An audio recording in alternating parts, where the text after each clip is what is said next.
إليه يرد علم الساعة وما تخرج من ثمرات من أكمامها وما تحمل من أنثى ولا تضع إلا بعلمه ويوم يناديهم أين شركائي قالوا آذناك ما منا من شهيد وضل عنهم ما كانوا يدعون من قبل وظنوا ما لهم من محيص لا يسأم الإنسان من دعاء الخير وإن مسه الشر فيئوس قنوط ولئن أذقناه رحمة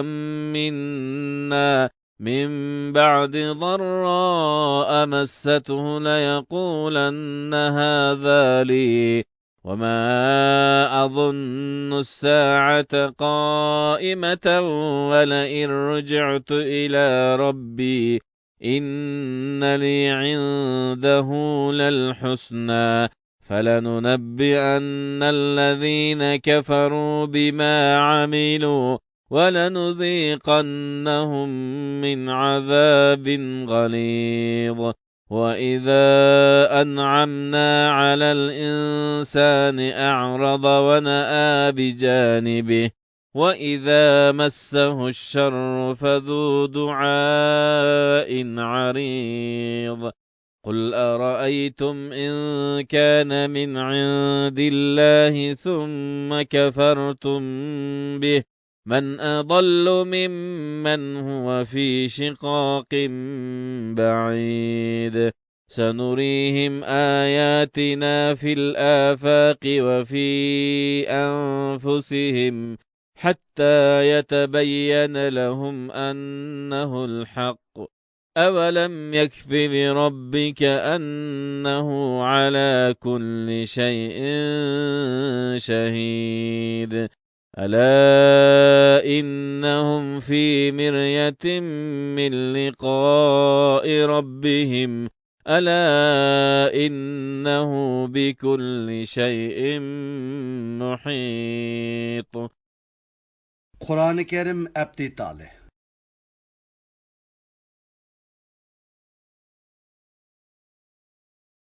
بسم الله الرحمن الرحيم حميم عين سين قاف كذلك يوحي إليك وإلى الذين من قبلك الله العزيز الحكيم له ما في السماوات وما في الأرض وهو العلي العظيم تكاد السماوات يتفطرن من فوقهن والملائكة يسبحون بحمد ربهم ويستغفرون لمن في الأرض ألا إن الله هو الغفور الرحيم والذين اتخذوا من دونه أولياء الله حفيظ عليهم وما أنت عليهم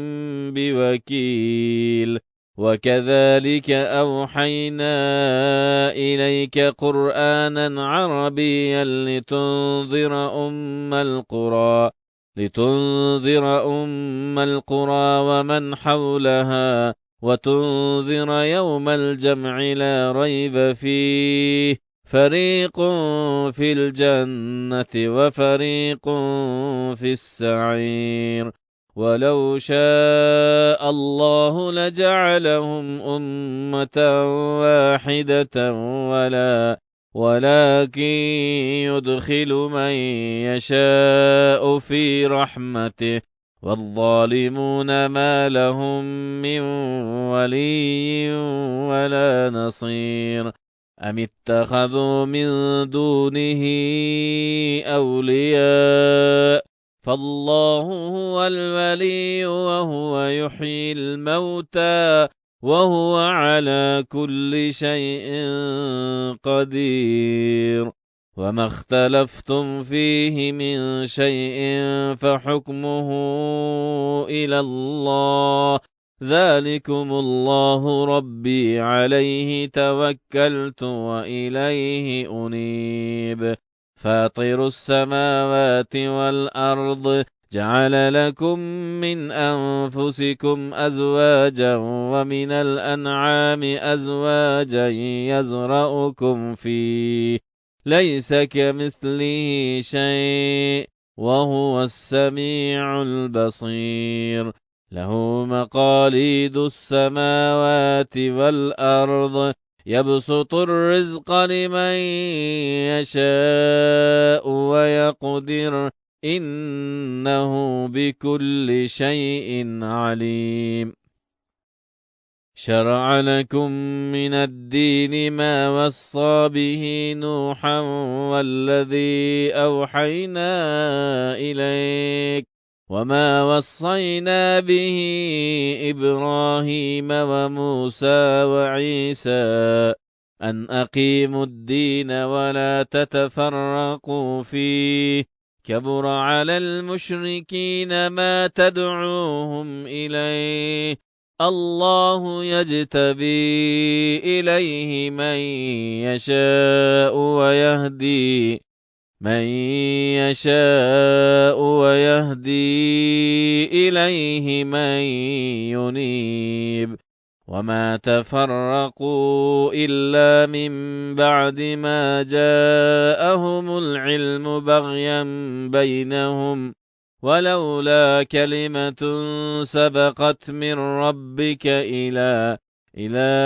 أجل مسمى لقضي بينهم وإن الذين أورثوا الكتاب من بعدهم لفي شك منه مريب. فلذلك فادع واستقم كما أمرت ولا تتبع أهواءهم وقل آمنت بما أنزل الله من كتاب وأمرت لأعدل بينكم الله ربنا وربكم لنا أعمالنا ولكم أعمالكم لا حجة بيننا وبينكم الله يجمع بيننا وإليه المصير. والذين يحاجون في الله من بعد ما استجيب له حجتهم ضاحضة عند ربهم وعليهم غضب ولهم عذاب شديد. الله الذي أنزل الكتاب بالحق والميزان وما يدريك لعل الساعة قريب. يستعجل بها الذين لا يؤمنون بها والذين آمنوا مشفقون منها ويعلمون أنها الحق. ألا إن الذين يمارون في الساعة لفي ضلال بعيد. الله لطيف بعباده يرزق من يشاء وهو القوي العزيز. من كان يريد حرث الآخرة نزد له في حرثه ومن كان يريد حرث الدنيا نؤته منها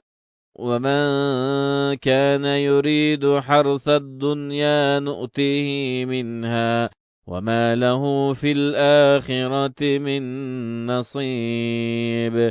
أم لهم شركاء شرعوا لهم من الدين ما لم يأذن به الله ولولا كلمة الفضل لقضي بينهم وإن الظالمين لهم عذاب أليم ترى الظالمين مشفقين مما كسبوا وهو واقع بهم والذين آمنوا وعملوا الصالحات في روضات الجنات لهم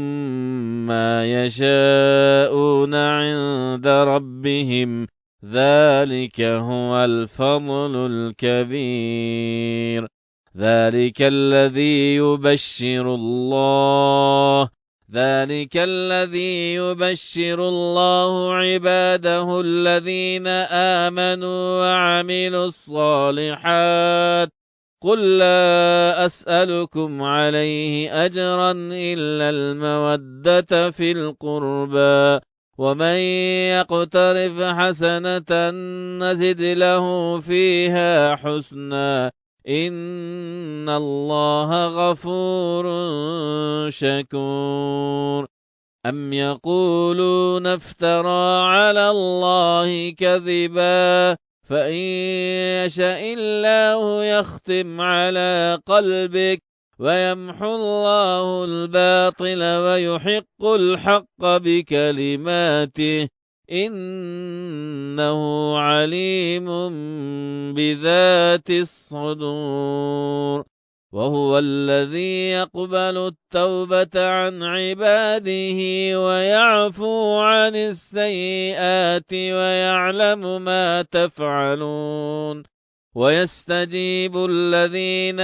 آمنوا وعملوا الصالحات ويزيدهم من فضله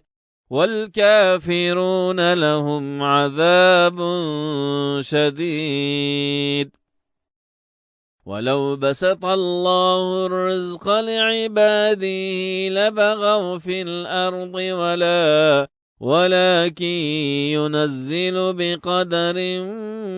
ما يشاء إنه بعباده خبير بصير وهو الذي ينزل الغيث من بعد ما قنطوا وينشر رحمته وهو الولي الحميد ومن آياته خلق السماوات والأرض وما يبث فيهما من دابة وهو على جمعهم إذا يشاء قدير وما أصابكم من مصيبة فبما كسبت أيديكم ويعفو عن كثير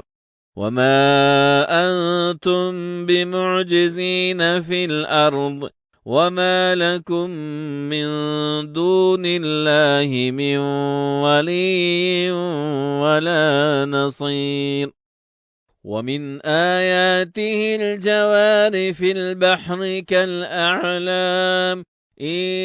يشأ يسكن الريح فيظللن رواكد على ظهره إن في ذلك لآيات لكل صبار شكور أو يوبقهن بما كسبوا ويعفو عن كثير ويعلم الذين يجادلون في آياتنا ما لهم من محيص فما أوتيتم من شيء فمتاع الحياة الدنيا وما عند الله خير وأبقى للذين آمنوا وعلى ربهم يتوكلون والذين يجتنبون كبائر الإثم والفواحش وإذا ما غضبوا هم يغفرون والذين استجابوا لربهم وأقاموا الصلاة وأمرهم شورى بينهم ومما رزقناهم ينفقون والذين إذا أصابهم البغي هم ينتصرون وجزاء سيئة سيئة مثلها فمن عفا وأصلح فأجره على الله إنه لا يحب الظالمين ولمن انتصر بعد ظلمه فأولئك ما عليهم من سبيل إنما السبيل على الذين يظلمون الناس ويبغون في الأرض بغير الحق أولئك لهم عذاب أليم ولمن صبر وغفر إن ذلك لمن عزم الأمور ومن يضلل الله فما له من ولي من بعده وترى الظالمين لما رأوا العذاب يقولون هل إلى مرد من سبيل وتراهم يعرضون عليها خاشعين من الذل ينظرون من طرف خفي وقال الذين آمنوا إن الخاسرين الذين خسروا أنفسهم وأهليهم يوم القيامة ألا إن الظالمين في عذاب مقيم وما كان لهم من أولياء ينصرونهم من دون الله ومن يضلل الله فما له من سبيل استجيبوا لربكم من قبل أن يأتي يوم لا مرد له من الله ما لكم من ملجأ يومئذ وما لكم من نكير فإن أعرضوا فما أرسلناك عليهم حفيظا إن عليك إلا البلاغ وإذا أذقنا الناس منا رحمة فرح بها وإن تصبهم سيئة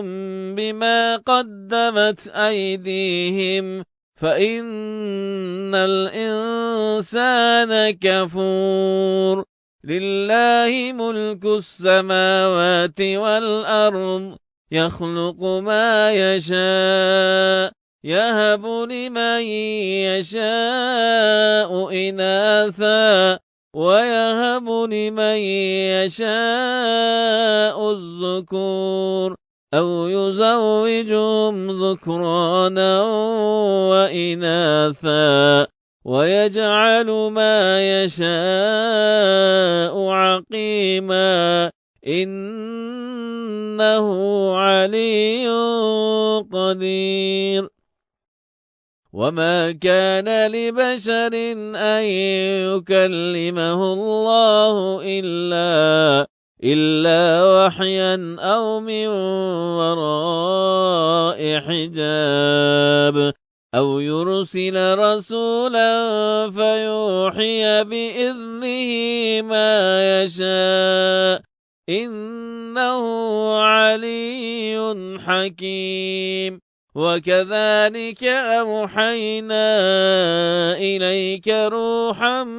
من أمرنا ما كنت تدري ما الكتاب ولا الإيمان ولكن جعلناه نورا نهدي به من نشاء من عبادنا وإنك لتهدي إلى صراط مستقيم صراط الله الذي له ما في السماوات وما في الأرض ألا إلى الله تصير الأمور. Kur'an-ı Kerim Abdi Talih. بسم الله الرحمن الرحيم حاميم والكتاب المبين إنا جعلناه قرآنا عربيا لعلكم تعقلون وإنه في أم الكتاب لدينا لعلي حكيم أفنضرب عنكم الذكر صفحا أن كنتم قوما مسرفين وكم أرسلنا من نبي في الأولين وما يأتيهم من نبي إلا كانوا به يستهزئون فأهلكنا أشد منهم بطشا ومضى مثل الأولين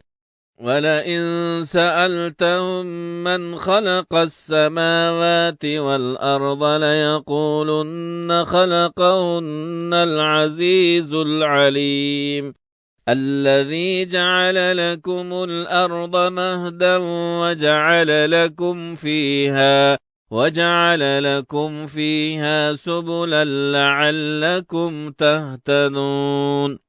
والذي نزل من السماء ماء بقدر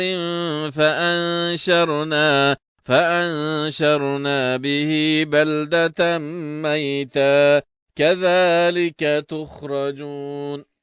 والذي خلق الأزواج كلها وجعل لكم من الفلك والأنعام ما تركبون لتستووا على ظهوره ثم تذكروا نعمة ربكم إذا استويتم عليه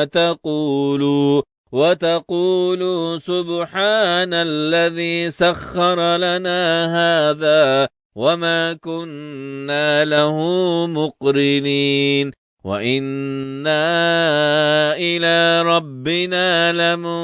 لمنقلبون وجعلوا له من عباده جزءا إن الإنسان لكفور مبين أم اتخذ مما يخلق بنات وأصفاكم بالبنين وإذا بشر أحدهم بما ضرب للرحمن مثلا ظل وجهه مسودا وهو كظيم أومن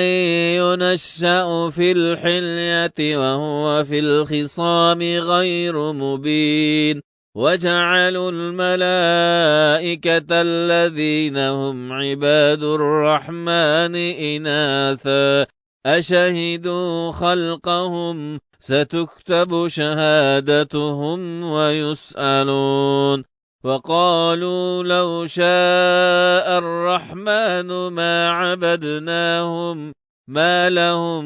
بذلك من علم إن هم إلا يخرصون أم آتيناهم كتابا من قبله فهم به مستمسكون بل قالوا إنا وجدنا آباءنا على أمة وإنا على آثارهم مهتدون وكذلك ما أرسلنا من قبلك في قرية من نذير إلا قال مترفوها إنا وجدنا آباءنا على أمة وإنا على آثارهم مقتدون قال أولو جئتكم بأهدى مما وجدتم عليه آباءكم قالوا إنا بما أرسلتم به كافرون فانتقمنا منهم فانظر كيف كان عاقبة المكذبين وإذ قال إبراهيم لأبيه وقومه إنني براء مما تعبدون إلا الذي فطرني فإنه سيهدين وجعلها كلمة باقية في عقبه لعلهم يرجعون بل متعت هؤلاء وآباءهم حتى جاءهم الحق ورسول مبين ولما جاءهم الحق قالوا هذا سحر وإنا به كافرون وقالوا لولا نزل هذا القرآن على رجل من القريتين عظيم أهم يقسمون رحمة ربك نحن قسمنا بينهم معيشتهم في الحياة الدنيا ورفعنا بعضهم فوق بعض درجات ليتخذ بعضهم بعضا سخريا ورحمة ربك خير مما يجمعون ولولا أن يكون الناس أمة واحدة لجعلنا لمن يكفر بالرحمن لبيوتهم سقفا من فضة ومعارج عليها يظهرون ولبيوتهم أبوابا وسرورا عليها يتكئون وزخرفا وإن كل ذلك لما متاع الحياة الدنيا والآخرة عند ربك للمتقين ومن يعش عن ذكر الرحمن نقيض له شيطانا فهو له قرين وإنهم ليصدونهم عن السبيل ويحسبون أنهم مهتدون حتى إذا جاءنا قال يا ليت بيني وبينك بعد المشرقين فبئس القرين ولن ينفعكم اليوم إذ ظلمتم أنكم في العذاب مشتركون أفأنت تسمع الصم أو تهدي العمي ومن كان في ضلال مبين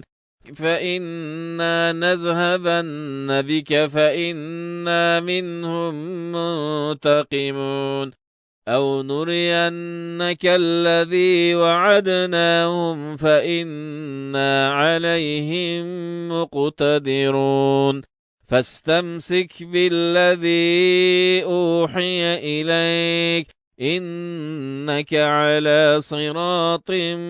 مستقيم وإنه لذكر لك ولقومك وسوف تسألون واسأل من أرسلنا قبلك من رسلنا أجعلنا من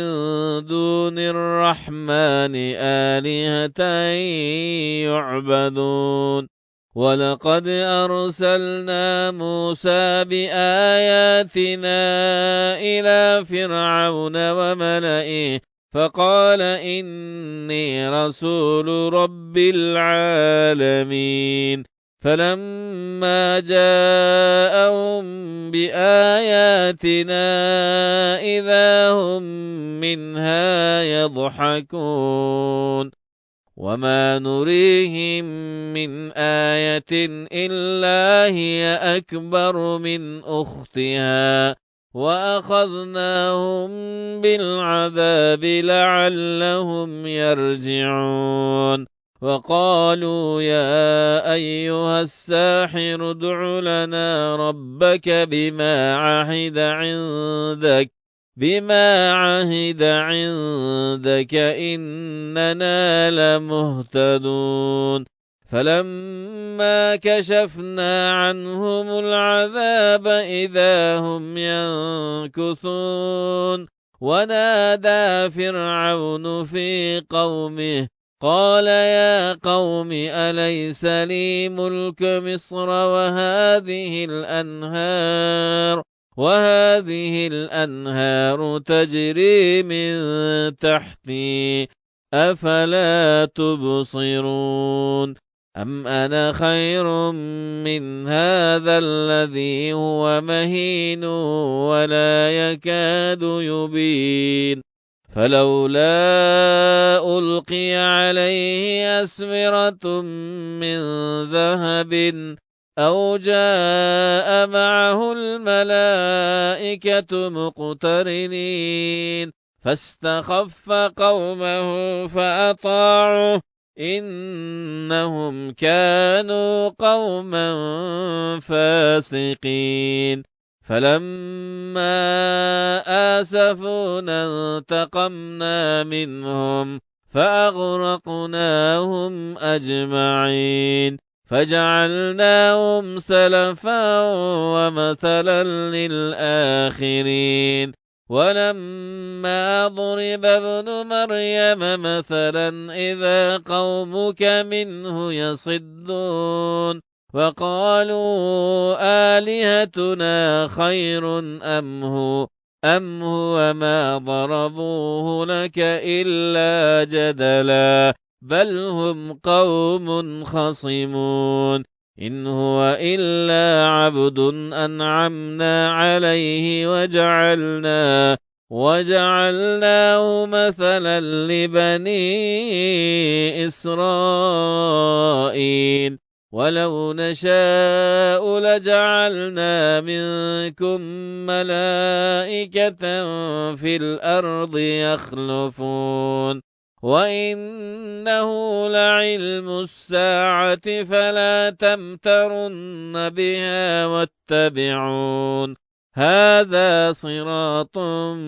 مستقيم ولا يصدنكم الشيطان إنه لكم عدو مبين ولما جاء عيسى بالبينات قال قد جئتكم بالحكمة ولأبين لكم بعض الذي تختلفون فيه فاتقوا الله وأطيعون إن الله هو ربي وربكم فاعبدوه هذا صراط مستقيم فاختلف الأحزاب من بينهم فويل للذين ظلموا من عذاب يوم أليم هل ينظرون إلا الساعة أن تأتيهم بغتة وهم لا يشعرون الأخلاء يومئذ بعضهم لبعض عدو إلا المتقون يا عباد لا خوف عليكم اليوم ولا أنتم تحزنون الذين آمنوا بآياتنا وكانوا مسلمين ادخلوا الجنة أنتم وأزواجكم تحبرون يطاف عليهم بسحاف من ذهب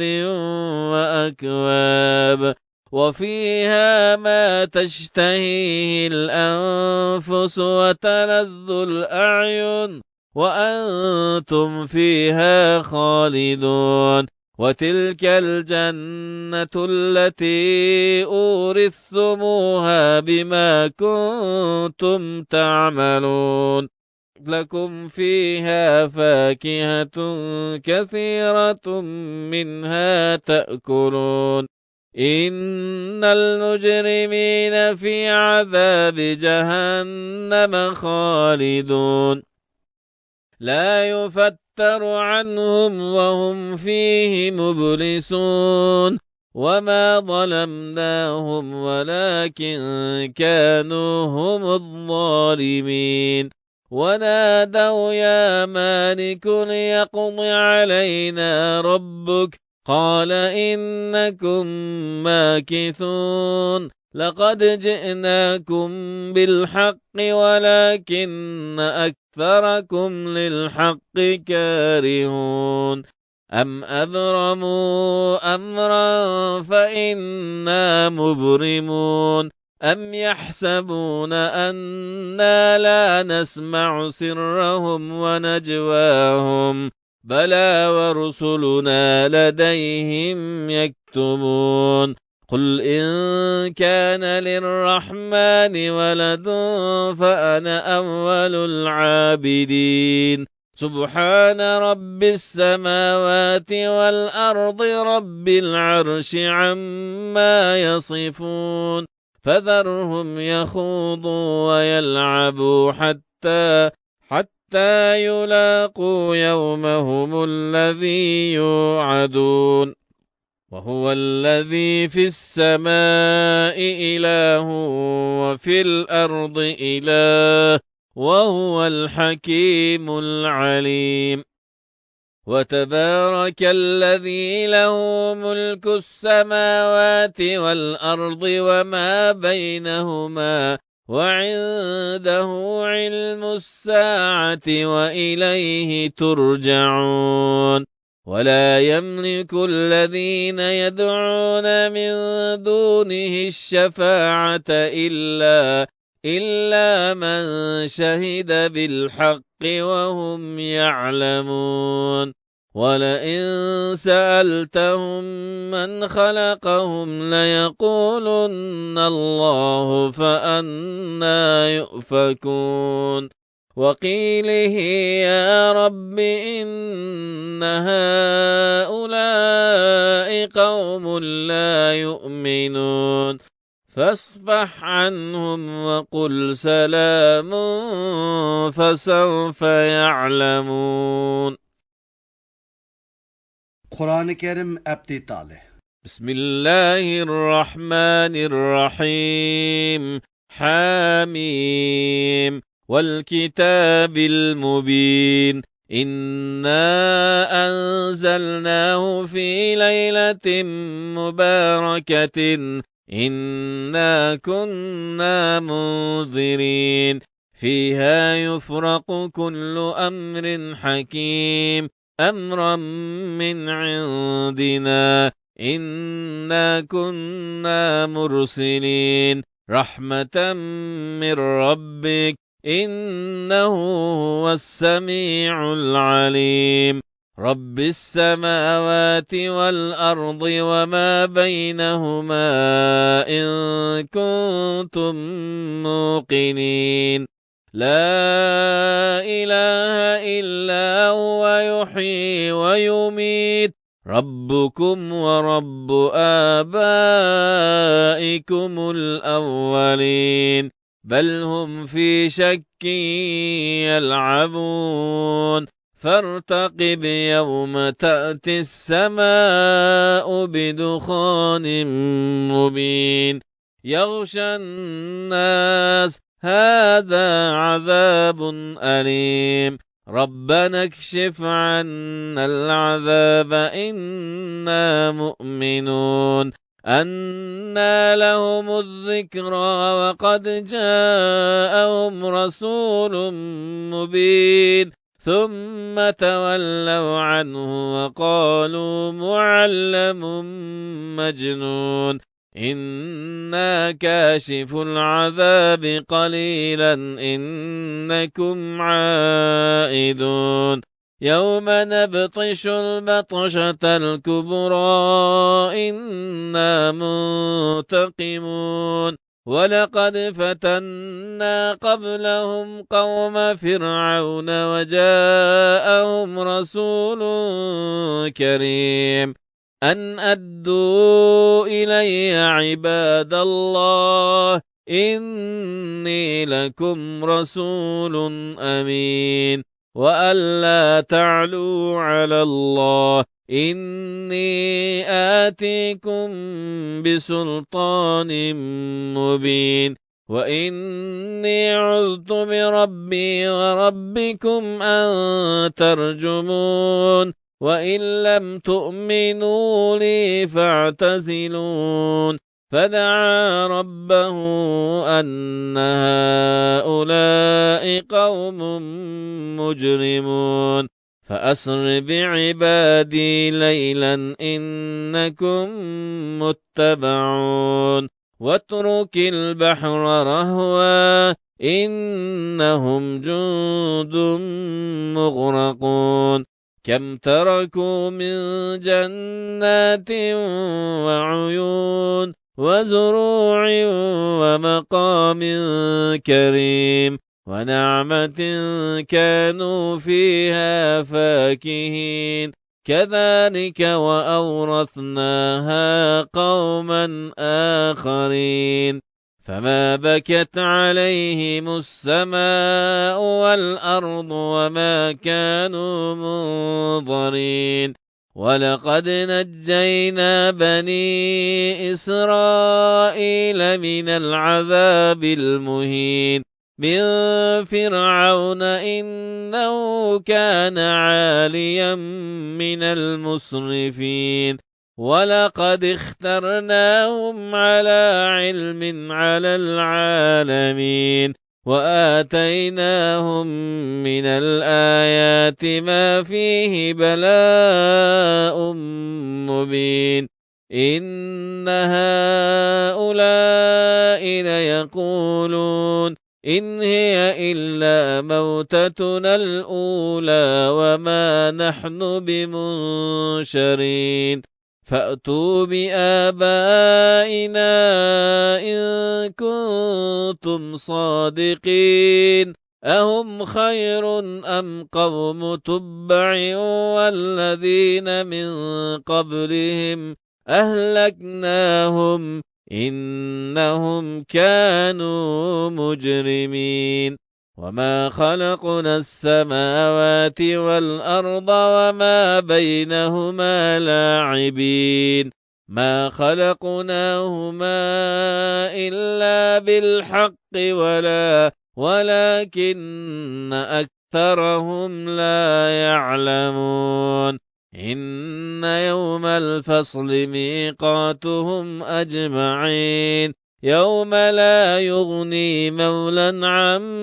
مولى شيئا ولا هم ينصرون إلا من رحم الله إنه هو العزيز الرحيم إن شجرة الزقوم طعام الأثيم كالمهل يغلي في البطون كغلي الحميم خذوه فاعتلوه إلى سواء الجحيم ثم صبوا فوق رأسه من عذاب الحميم ذق إنك أنت العزيز الكريم إن هذا ما كنتم به تمترون إن المتقين في مقام أمين في جنات وعيون يلبسون من سندس وإستبرق متقابلين كذلك وزوجناهم بحور عين يدعون فيها بكل فاكهة آمنين لا يذوقون فيها الموت إلا الموتة الأولى ووقاهم عذاب الجحيم فضلا من ربك ذلك هو الفوز العظيم فإنما يسرناه بلسانك لعلهم يتذكرون فارتقب إنهم مرتقبون. Kur'an-ı Kerim Abdi Talih. بسم الله الرحمن الرحيم حاميم تنزيل الكتاب من الله العزيز الحكيم إن في السماوات والأرض لآيات للمؤمنين وفي خلقكم وما يبث من دابة آيات لقوم يوقنون واختلاف الليل والنهار وما أنزل الله من السماء من رزق فأحيا به الأرض بعد موتها وتصريف الرياح آيات لقوم يعقلون تلك آيات الله نتلوها عليك بالحق فبأي حديث بعد الله وآياته يؤمنون ويل لكل أفاك أثيم يسمع آيات الله تتلى عليه ثم يصر مستكبرا كأن لم يسمعها فبشره بعذاب أليم وإذا علم من آياتنا شيئا اتخذها هزوا أولئك لهم عذاب مهين من ورائهم جهنم ولا يغني عنهم ما كسبوا شيئا ولا ما اتخذوا من دون الله أولياء ولهم عذاب عظيم هذا هدى والذين كفروا بآيات ربهم لهم عذاب من رجز أليم الله الذي سخر لكم البحر لتجري الفلك فيه بأمره ولتبتغوا من فضله ولعلكم تشكرون وسخر لكم ما في السماوات وما في الأرض جميعا منه إن في ذلك لآيات لقوم يتفكرون قل للذين آمنوا يغفروا للذين لا يرجون أيام الله ليجزي قوما بما كانوا يكسبون من عمل صالحا فلنفسه ومن أساء فعليها ثم إلى ربكم ترجعون ولقد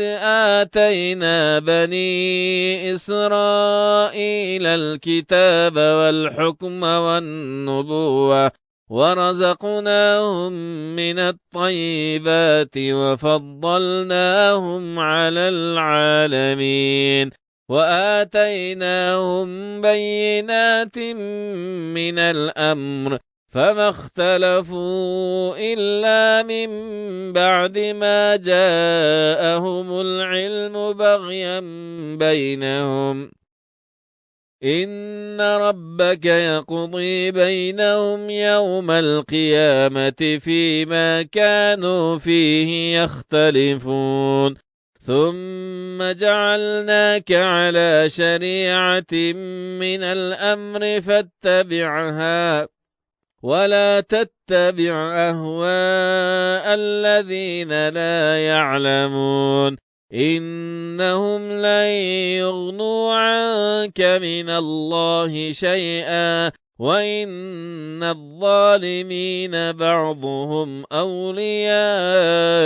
بعض والله ولي المتقين هذا بصائر للناس وهدى ورحمة لقوم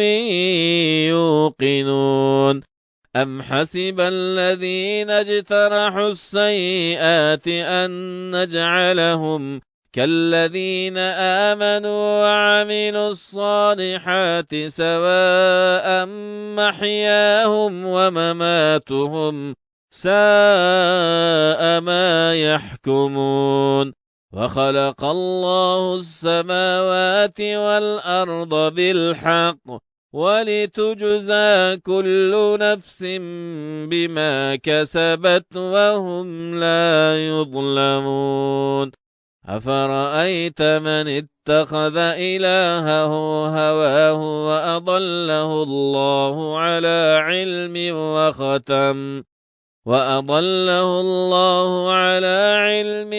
وختم على سمعه وقلبه وجعل على بصره غشاوة فمن يهديه من بعد الله أفلا تذكرون وقالوا ما هي إلا حياتنا الدنيا نموت ونحيا وما يهلكنا إلا الدهر وما لهم بذلك من علم إن هم إلا يظنون وإذا تتلى عليهم آياتنا بينات ما كان حجتهم إلا أن قالوا ائتوا بآبائنا إن كنتم صادقين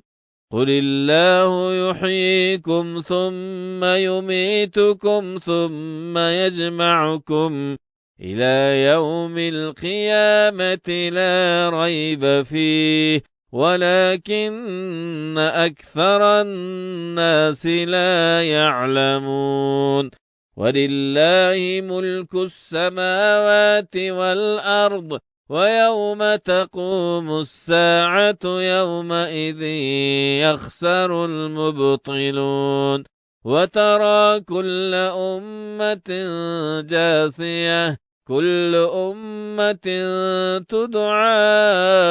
إلى كتابها اليوم تجزون ما كنتم تعملون هذا كتابنا ينطق عليكم بالحق إنا كنا نستنسخ ما كنتم تعملون فأما الذين آمنوا وعملوا الصالحات فيدخلهم ربهم في رحمة ذلك هو الفوز المبين وأما الذين كفروا أفلم تكن آياتي تتلى عليكم فاستكبرتم وكنتم قوما مجرمين وإذا قيل إن وعد الله حق والساعة لا ريب فيها قلتم ما ندري ما الساعة إن نظن إلا ظنا وما نحن بمسلمين